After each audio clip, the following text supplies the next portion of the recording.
Good evening and welcome to News 360. It's 19 hours GMT and about 22 hours in Russia, around Moscow, where the World Cup is currently underway. Welcome to the news. My name is Hisa Moni. And I'm Natalie Ford. To look at the top stories this evening.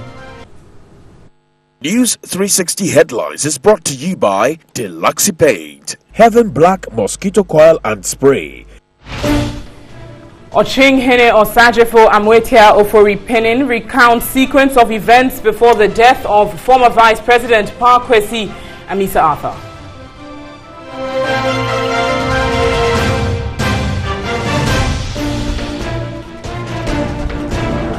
Convention People's Party Chairman Professor Edmond Dele challenges government to create wealth rather than more regions. Also ahead this evening, retired state prosecutor in Who Watches the Watchman video responds to allegations. Chief's compound at Obonchere in the central region constantly deserted.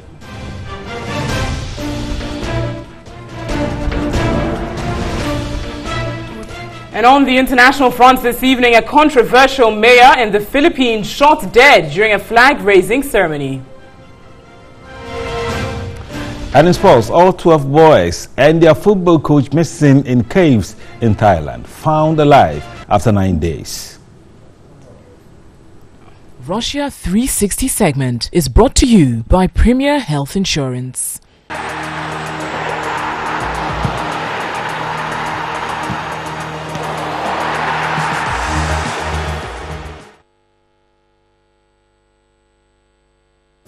Right, we're on News 360 and Thierry is here.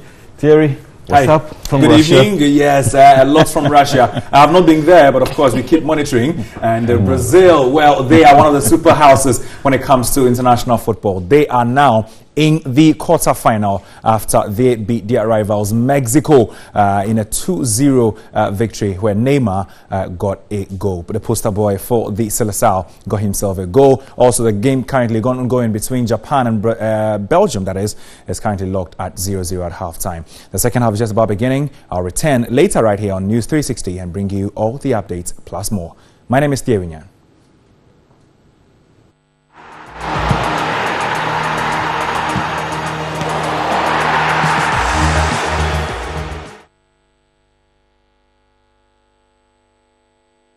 We're looking forward to some more news from the world of sports, but before then, let's get into our stories this evening.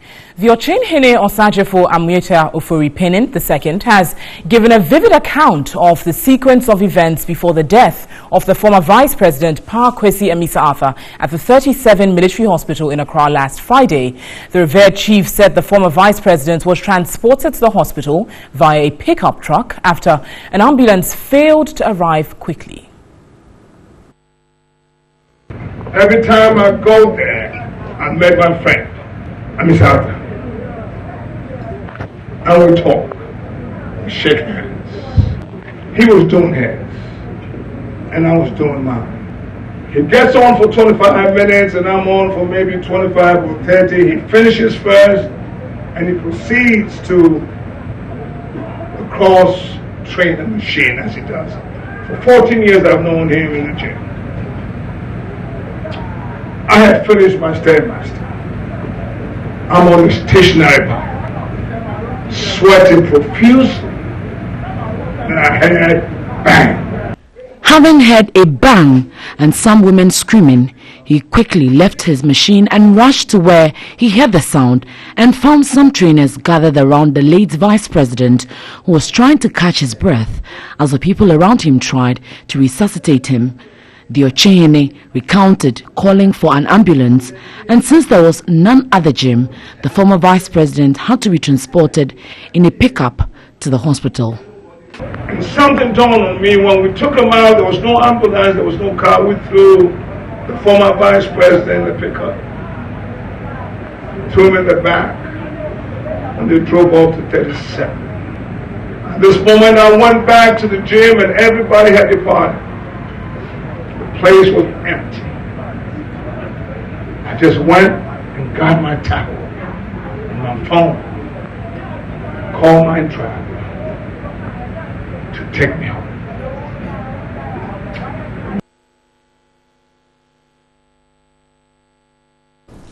All right, you're on News 360, and let's look at the circumstances as narrated by the revered Chief Ochenhene. And we're going to speak to Nanaya Akwada. He's an Executive Director of Bureau of Public Safety, and he has joined us by phone. Good evening, Nanaya, and thank you for joining us. Good evening, Mr. Moni, and good evening to your viewers. Right, Nanaya, I mean, listening to the Ochenhene, I'm sure this brings to life the stark realities in our health sector, not necessarily under this government, but something that has been going on for some time. I mean, the distance between 37 military hospital and where the former Vice President, Bakwesi Misahata, collapsed. How long should it take an ambulance to reach there to carry him to safety to get health care? Well, thank you very much, Mr. Moni. I think you've asked a very critical question, and that question actually, if you delve deep and you attempt to get a response to it, you would split open, the horrendous body of Ghana's health system, how it is like. While elsewhere, constantly, the emergency care services are reviewing and evaluating their services in relation to time. It's not the same in Ghana, where if you look at other states where they will tell you that if you are in urban areas, the time difference between when you place the call and the response time is probably between 5 to 15 minutes, elsewhere 10 to 30. As I speak in Ghana, we've not had any such evaluations done, and so we cannot even tell you what it is like in urban areas and what it is like in rural areas. That said, we also as a country do not have dedicated source of funds to take care of our ambulance services, and hence the poor picture that we have. I believe in the last couple of weeks we have had to discuss all of these, and the figures are not anything that are secret anymore. We all know that as we sit right now, just 55 ambulances are in service. We all know right now that there is no one dedicated emergency number in Ghana today. Today, you need to get an emergency number for fire, you need to have an emergency number for police, you need to have an emergency number for ambulance, and so on and so forth.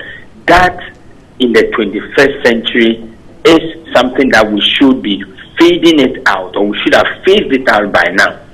We must have one dedicated number. We must have an effective dispatch center where all calls are routed to, and then they in turn, dispatch other relevant emergency bodies. If all of these things are not available for us, we can't say that we have come of age. For any nation to pride itself as a developed or a seriously developing country, as we want to be taken into, we must make sure that we put our emergency healthcare system, in place and put it up. So, Nanaya, as somebody who is in the public safety sector, what is the way out with the current ambulance shortfall coupled with the no-bed syndrome? Well, we indicated that, first of all, we need dedicated leadership. That is one thing that we lack in Ghana as a whole, dedicated and committed leadership. Number two, we must create a dedicated source of funds for the Ghana National Ambulance Service. As I speak to you, the National Ambulance Service is still working under the Health Ministry, and so they tap into the Health Ministry's budget, which is not good. It will not ensure that the ambulance service grows in leaps and bounds as it must do in order to take care of the population. Once it is tapping from the Ministry of Health budget, it's always going to be kind of stifled. It's going to be stifled. They are not going to get what they want. But if we have a dedicated source of funds for it, and we ensure as a people that these funds that we as a people have committed to emergency care are channeled in that regard, we should see some improvement. At least, if not in anything at all, we should see an improvement in the fleet. And then, as I speak to you, the total staff of the National Ambulance Service is somewhere around 1,600. these numbers, even with the 55 ambulances, there are a lot of hands that are redundant, and month on month we are paying all of these hands for no work done. And so the money that we are throwing out there for no work done, we should begin to reallocate resources, the meager resources that we even have, to make sure that we put them at zoned areas where we think emergencies are rife. Thank you very much, Nandaya Akwada, Executive Director of Bureau of Public Safety. And Natalie is here with some statistics on ambulance services as related to individual Ghanaians. Natalie? Absolutely, Issa. I mean, as you rightly said, it's clear that this lack of ambulances is a problem that has spanned through various administrations, and not only the current administration today. And it's certainly a worrying situation, say in the case of the former Vice President. If the ambulance, say, happened to be timely, it could possibly even have saved his life. We never know. I'm going to run us by the state of ambulance service in the country. Now, 161 ambulances nationwide, bought in 2012 at a cost of 10 million euros, which is equivalent to 50 million Ghana cedis. 105 of this number, of this 161, are obsolete. They're not being used. 55 ambulances are currently believed to be working nationwide. And this is a big problem, because we cannot even count the number of lives that are being lost because of the lack of ambulances. And the provision of ambulances globally is in fact a necessity and not even a privilege. Now, this means that over 500,000 Ghanaians at any point share one ambulance. Over 500,000 Ghanaians are sharing an ambulance. That's how troubling the situation actually is. Now, on a regional scale, the regional ambulance stations and ambulances available. In the Greater Accra region, the ambulance stations are 20 and the working ambulances are 9. The working ambulances are 9 while the stations are 20, a pretty large gap there. Eastern region, 18 ambulance stations and 8 working ambulances. In the Ashanti region, there are 17 ambulance stations and only 5 working ambulances. In the Northern region, 16 ambulance stations and 6 working ambulances. The Volta region, 16 working ambulance stations, 6 working ambulances. Bono Ahafo region, 12 stations, 6 ambulances working. Upper West region, 10 stations, only 3 ambulances working. Western region, 10 with only 3 ambulances working. In the Central region, 10 stations with 2 working ambulances. In the Upper East region, 7 stations with 3 working ambulances. This problem cannot be spoken about enough. It's a necessity, Lisa. Well, something definitely has to be done about this situation. You're watching NEWS360, and let's move away from that and deal with other stories tonight. The chairman of the convention, People's Party CPP, Professor Edmond Dele, has dismissed assertions that Ghana is among the 3 fastest growing economies in the world. At a media briefing to mark the country's 58th anniversary in attaining Republican status, he argued the reality depicts a different picture. I want to see you, Kwame Nkrumah show boy. I want to see you, Kwame Nkrumah show boy. We are proud that we are the top 2 or 3 fastest growing economies in the world. But this so-called growth is marred by the reality of the persistent poverty and growing income inequality. We have economic growth, but not economic freedom. We cannot have economic freedom when we live in a country that does not offer opportunities to everyone to succeed, regardless of your age, your tribe or ethnicity, your political affiliation or your gender. National Chairman of the CPP, Professor Edmond Dele, called for a shift in policy by government and reorientation of the entire nation for accelerated development. The CPP today, as it did in the beginning, stands for the leveraging of the greatest advancement in science and technology to propel the country to the forefront of human progress. We cannot afford to wait any longer. Director of Elections for the CPP, James Kwabena-Bonfe, argued recommendations by the 5-member committee set up by Chief Justice and the subsequent removal from office of the 3 electoral commissioners brought to the fore certain fundamental flaws in the 1992 Constitution. At least in the record of our country, 4th Republican president, with the exception of Mr. Rawlings, all the presidents we have on one occasion or the other had cause to lament over the inconsistencies, contradictions, and indiscretion of the Constitution 1992. For the mere fact that we still have the indemnity clauses even in there, it's enough cause to worry. We are worried that President Akufo-Addo, notwithstanding the promise to overhaul the constitution as we speak, has not made any public, as far as we are concerned, any public pronouncement or any public step towards the attempt at overhauling this constitution. He debunked the notion that the Convention People's Party is wasting its time and resources trying to win political power. That under this Fourth Republic we have never won elections, so what is our relevance? Political parties don't merely exist to win just elections. Political parties exist also to shape policy. Political parties also exist to change the thinking of the people. Political parties also exist to question the wrongs in society. Political parties also exist to seek the welfare of the masses, the ordinary people, and speak their language.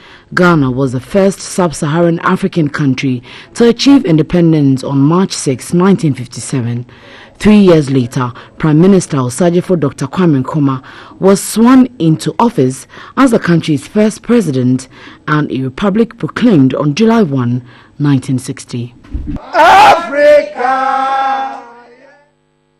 Meanwhile, Professor Edmond Dele has challenged government to create wealth to benefit the citizenry rather than creating more regions that could end up dividing the people. He spoke with our reporter Ebenezer Ajikun-Boateng. As the country marks its 58th anniversary of Republican status, the leading Nkrumah's party CPP says Nkrumah's clarion call for development is relevant today.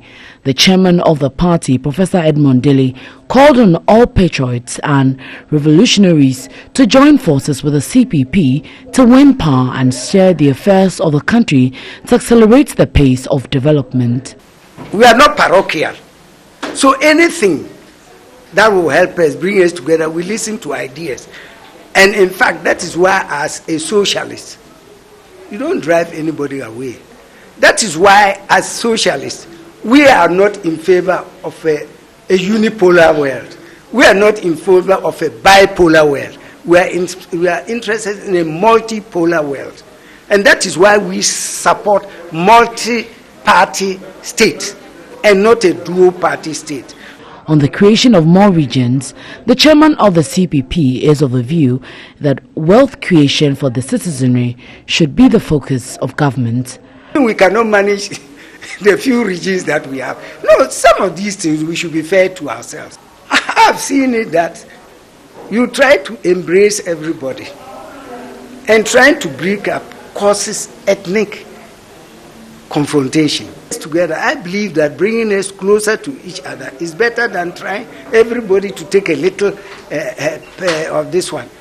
The economic power, I believe in it, that create and share. Professor Dele indicated the CPP is as relevant today as it was in the 1960s. He talked about nuclear power at a time when nobody even thought about it. We were even leading most developed countries. Now, people are coming to beg for nuclear power. Even the energy people are coming to study it. But look at the years. 58 wasted years. We left all what was good for our country, and we went into this, what they call neo-colonialism, and we are still hanging to it. No nation can save us except ourselves. So he said, I prefer independence with danger than servitude in tranquility. The Convention People's Party CPP, formed on June 12, 1949 by Dr. Kwame Nkrumah, was the governing party of the autonomous British colony of the Gold Coast from 1951 to 1957 and independent Ghana from 1957 to 1966.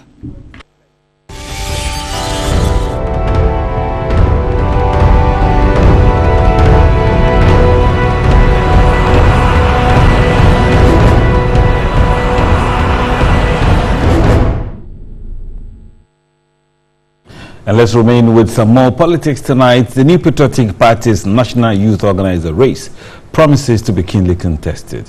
TV3 looks at the 4 aspirants for the position and what they promise to do to keep the NPP in power.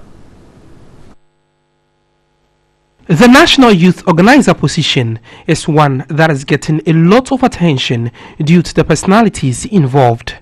The current Deputy National Youth Organizer, Dominic Edua, has been trumpeting his stewardship, which he argues contributed to the party's 2016 electoral victory. Nobody can underestimate the legacy my boss has left.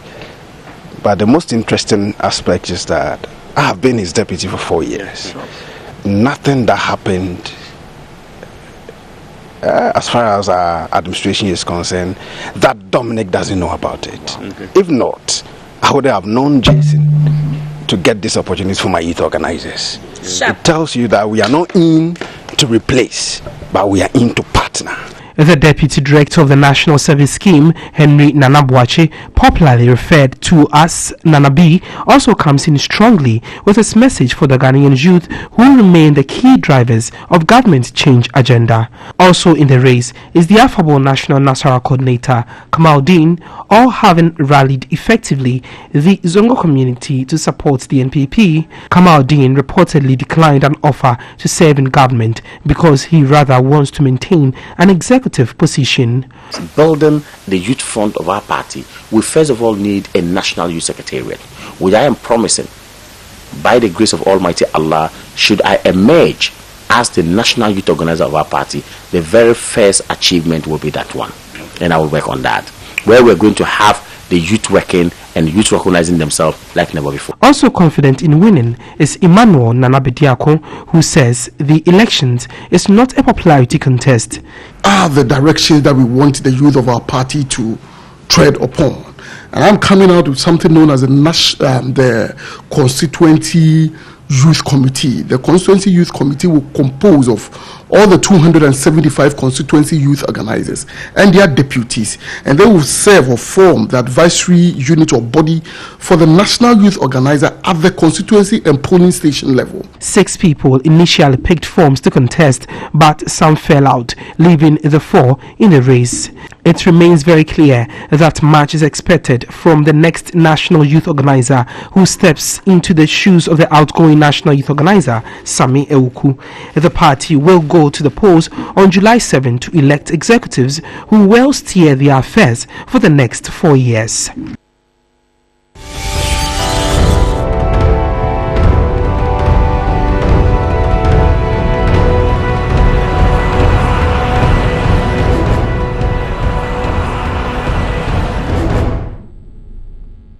We'll stay on that and bring you more on it subsequently. But in some other news this evening, the retired state prosecutor, Ellen Kwaukume, who is in the Asin Central MP, Kennedy Ejapong's Who Watches the Watchman video, has denied receiving a bribe of $5,000 to botch the case, the Republic versus Mohammed Hafiz Abdullah, Mubarak Saidu and Prince Kingston Kwame. The 67-year-old retired state prosecutor in a statement indicated that it was erroneous that Mr. Ejapong claimed in various media interviews that she was deceased. She explained she retired in 2011 and handed the case over to another prosecutor 2 years before the case was dismissed, and it was therefore not true that she was going to court, reasons for which the case was dismissed. She is demanding a retraction and an apology from the legislator.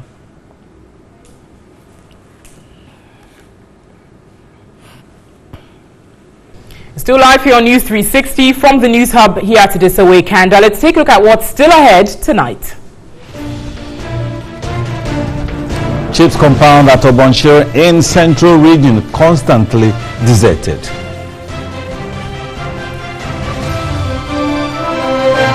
Ahead on the foreign front, a controversial mayor in the Philippines shot dead during a flag-raising ceremony. And in sports, all 12 boys and their football coach missing in caves in Thailand, found alive after 9 days. All the details coming up when we return. You're watching News 360.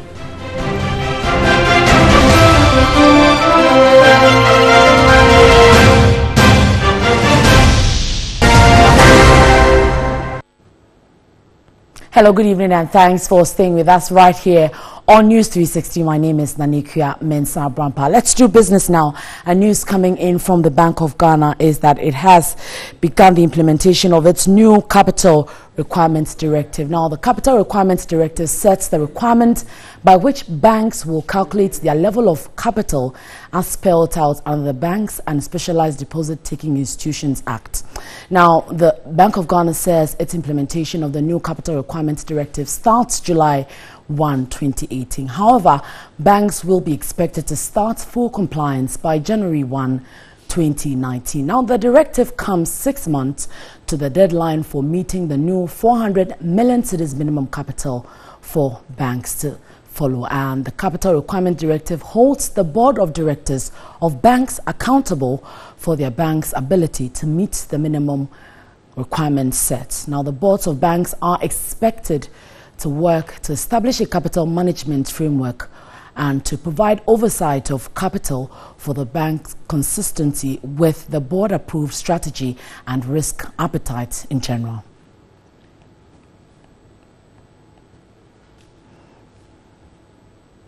Away from that, a lecturer at the Department of Economics at the University of Ghana School, Edu Owusu-Sarkodie, has challenged governments to adequately resource the Ghana Revenue Authority and provide staff with incentives to enable them deliver. He spoke on Business Focus. The institutions that are supposed to collect revenue, the GRA, we can talk about the SEPs, we can talk about all the other agencies, their officials. We can, give them some incentives. It can even be a commission base. You collect this amount of revenue, you have this percentage. Let's motivate them with that. They also need resources, because one of the tenets of tax collection is about efficiency. If I spend 100 cedis to collect 80 cedis, then it's not worth it. So the efficiency, the resources, the logistics, cars, computers, whatever they need to collect the taxes must be provided to them. We have talked about property tax. How many property don't we have at East Legon, airport residential area?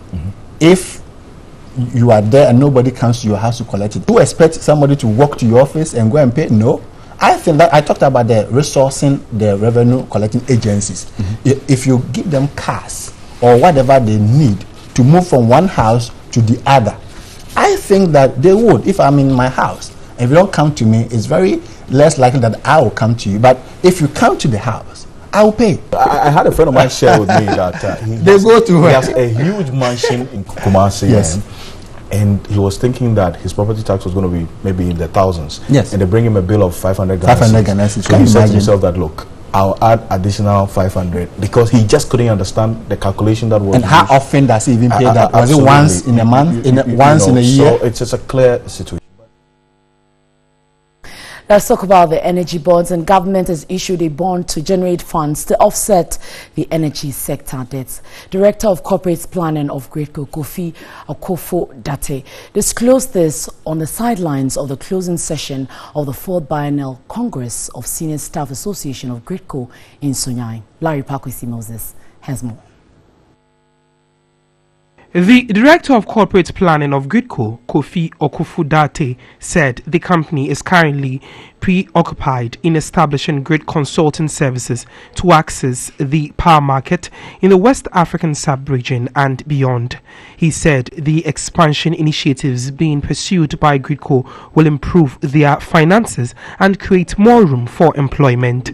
There is a trust committee that makes sure that allocations are done so that each beneficiary institution, like the generator, VRA and the rest, transmitter, GRIDCO, and ECL self-distributor, get their appropriate percentage or proportion, what is due there. Maybe that when this comes, we're able to get what is due out so that we can really roll out the needed investment to ensure that we really provide a robust transmission system in the country. About 200 members of the GRIDCO Senior Staff Association nationwide attended the Congress, which provided the platform to discuss crucial issues pertaining to the welfare of the company and its staff.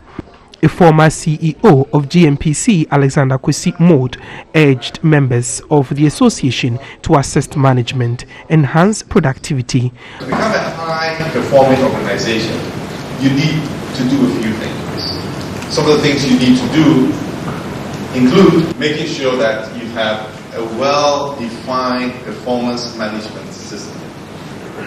And a well-defined performance management system will make sure that you reward people, you reward good behavior, the behavior that is required. Awards were presented to hard-working members.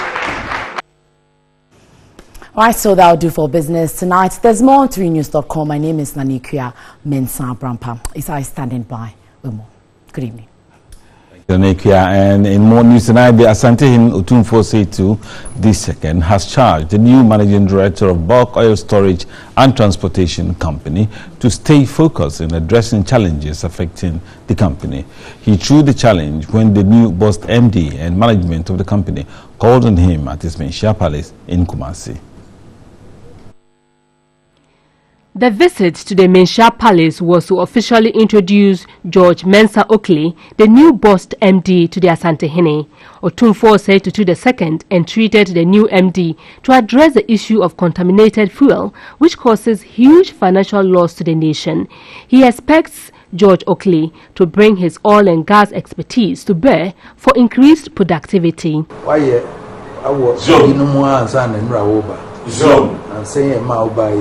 Energy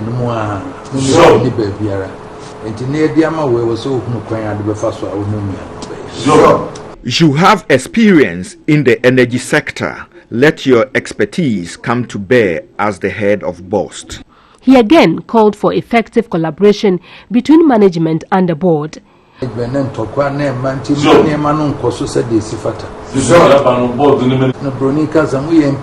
of the decisions of the board. Don't let the bad practices reoccur under your watch. You are the implementer of the policies of the board.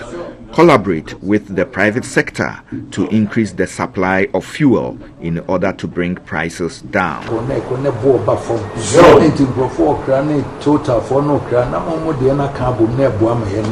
George Oakley promised to remain committed to the cause of the company. The Bulk Oil Storage and Transportation Company has outlined its short-term goals, including expanding its trading frontiers into neighboring countries, setting up a world-class trading department, restructuring of its corporate governance, and rebranding to boost its image for a period of 1 to 2 years. And let's turn to the health sector now, as the CHIPS compound at Abontre in the central region is constantly deserted and obviously not serving its purpose. Residents of the town and other nearby communities say they rather have to visit the homes of the health workers to access health services. Here's a report by Ajwa Adobia Owusu.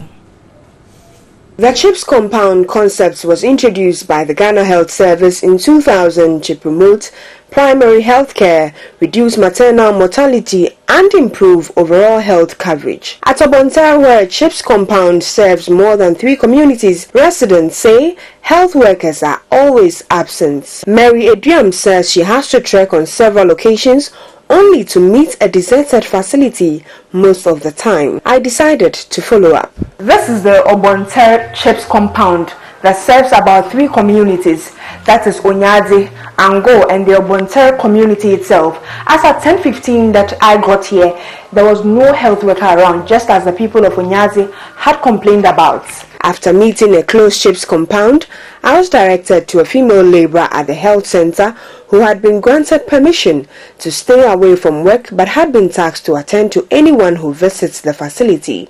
She told the news team the health workers had traveled to the district office to submit forms for validation. I met 2 of the workers at the Ejumako District Health Directorate and sought to find out reasons for their usual absence. If I'm on duty for the weekend, even after 3 after work, if somebody should come and call me, I know I'm on weekend duty, so I'm the one supposed to go to the facility. Because we are not staying at the facility, when it's 3 o'clock, we go to our various homes. The District Health Director, Doris Ahilegbe, confirmed the issue had come to her attention and explained measures she has put in place to ensure the anomaly is addressed. It is true that we said they should submit some forms because of the validation of the payroll staffs nationwide. But I don't expect them, all of them, to leave the facility early in the the money like this. Sometimes I just get up and do monitoring unaware, but we have schedule of monitoring that we do monthly. We visit all our facilities and we check some of their data, whether they are performing well or not. The district director said she would have to report the midwife who keeps on reporting to work only twice in a week to the regional director after several warnings. Courtesy MTN. The video report today, our citizen journalist Tavia Sampson calls on government to complete the maternal unit block at the Tafo Government Hospital.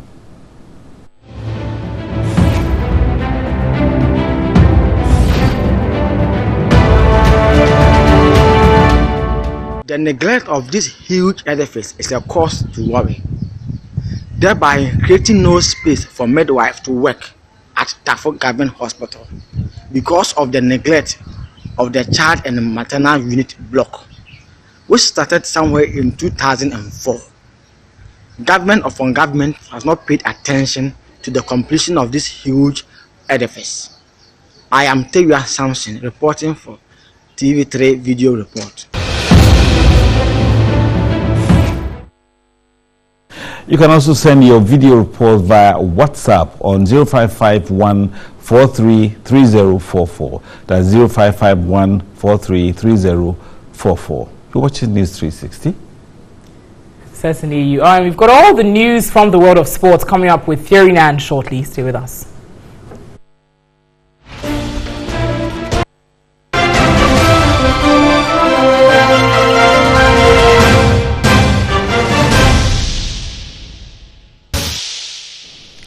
Hello there, good evening and happy holiday to you. Let's do some entertainment news tonight on News 360. So today is a holiday and it's observed as a national holiday, of course. As usual, many people took a break from work to mark the day. We stepped out of town to find some holiday makers and asked them, what is the holiday about and why do we celebrate it? A beautiful Monday, and if you look around, you find that a lot of people are moving about freely in their casual wear, and it is because it is a holiday, a republic holiday. We want to find out, do people even know which holiday it is and how would they be spending the day? Republic holiday, what is it? I learned Republic Day. Republic what? Day, I don't know, but Republic holiday or something. What does that stand for? I can't really tell, I don't know. Yeah. I'm enjoying it. Which holiday is today? Which holiday? Which holiday is today? It be normal holiday. No, it's not a normal holiday. It be normal holiday. What's the meaning of this holiday? This holiday, my man know the top, so I don't know, but particular is a holiday. So how are you going to celebrate or mark the day? Oh, today particularly, I want to have enough time with my family. What will you be doing today? Today is holiday, so I just walk on the street, do something. Yeah, what are you doing today? I'll go to beach and enjoy myself small. Why is today a holiday? After we get independence, like 3 months, June day, they are not saying the holiday. But I don't know particular holiday they talk about. They say Republic holiday. So we need to enjoy holiday today. Which holiday is today? Republic holiday. What does it mean? Okay, I know that really is it live? Yeah, it's live on TV3. A lot of people are watching you right now. Oh my God. What does it stand for? I don't know. I don't know. You tell me what. So 1st July is a day, 1960 is a day Ghana attained the Republican status, and so it's marked as a holiday. So enjoy yourself. Thank you. Thank you. Chile, still, boss. No, day holiday. Oh, actually, I don't know. But I can't listen to keep so. You can't the system no keep. Yeah. It be normal holiday. No, it's not a normal holiday. It be normal holiday.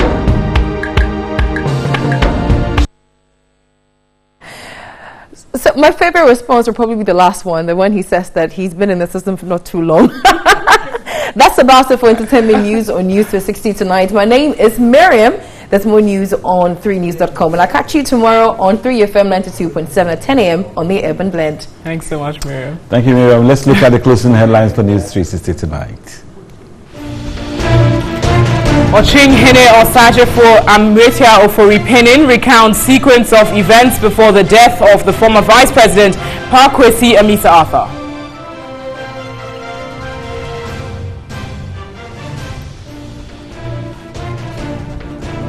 Convention People's Party Chairman Professor Edmund Dele challenges government to create wealth rather than more regions.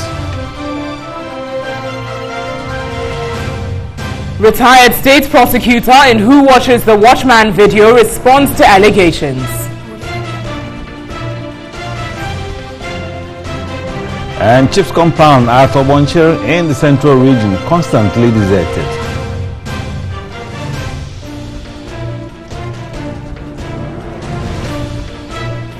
Controversial mayor in the Philippines shot dead during a flag-raising ceremony. And the good news, all 12 boys and their football coach missing in caves in Thailand have been found alive after 9 days. And that's all for this edition of News 360. My name is Issa Moni. I'm Natalie Fort. Thanks so much for watching. Visit our website, it's 3news.com for some more news. Remember, news at 10 will simulcast on our sister station. It's 3FM 92.7. Enjoy the rest of your evening.